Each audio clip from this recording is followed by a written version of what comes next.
निघालो घेऊन दत्ताची पालखी हा उपक्रम सुरू केला आहे. 2च दिवस या उपक्रमाला सुरुवात झालेली आहे. या उपक्रमामध्ये आपण 3.5 लाख दत्त नाम घेणार आहोत. त्याचबरोबर मल्हारी स्तोत्र रोज आम्ही 9 वेळा म्हणजे प्रत्येकी 3 वेळा म्हणतोय. त्याचबरोबर देवीची स्तोत्रही 3 वेळा चालू आहे. 600 रुपये भरा यामधले सगळे उपक्रम सुरू आहेत. त्यानंतर शिवगाज उपासना नुकतीच संपली आहे. कार्तिक महात्म्य चालू आहे आणि कार्तिक महिन्याचे आपले पहाटे 3, दुपारी 3, संध्याकाळी 7 अशा तिघही आम्ही उपासना करतो आहे. 365 रुपये भरा, 365 दिवस उपासना घ्या, हेही चालू आहे.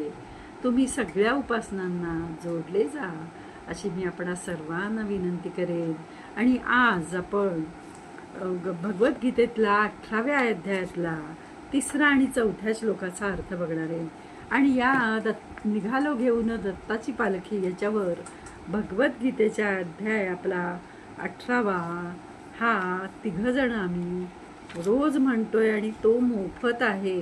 फक्त 18व्या अध्यायाचा आपण अर्थ बघणार आहोत 2 श्लोकांचा, की जेणेकरून हा 18वा अध्याय कळस अध्याय म्हटलंय. मग ह्याच्यात काय म्हटलंय असंही आपल्याला वाटेल.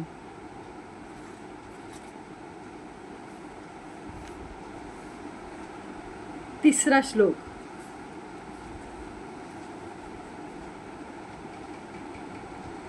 त्याज्यं दोषवदित्येके कर्म प्राहुर्मनीषिणः यज्ञदानतपःकर्म न त्याज्यमिति चापरे. त्याचा अर्थ, कित्येक विद्वान असे म्हणतात की सर्व कर्म दोषयुक्त आहे म्हणून ती टाकणे योग्य होय, आणि दुसरे विद्वान असे म्हणतात की यज्ञदान आणि तपरूप कर्म टाकणे योग्य नाही. आता 4था श्लोक असा आहे. निश्चयं शृणु मे तत्र त्यागे भरतसत्तम त्यागो हि पुरुषो व्याघ्र त्रिविध संप्रकीर्तितः. अर्थ, हे पुरुष श्रेष्ठ अर्जुना, संन्यास आणि त्याग दोहोंपैकी प्रथम त्यागाच्या बाबतीत माझा निर्णय ऐक. कारण त्याग सात्विक, राजस आणि तामस या भेदांमुळे 3 प्रकारचा सांगितला आहे.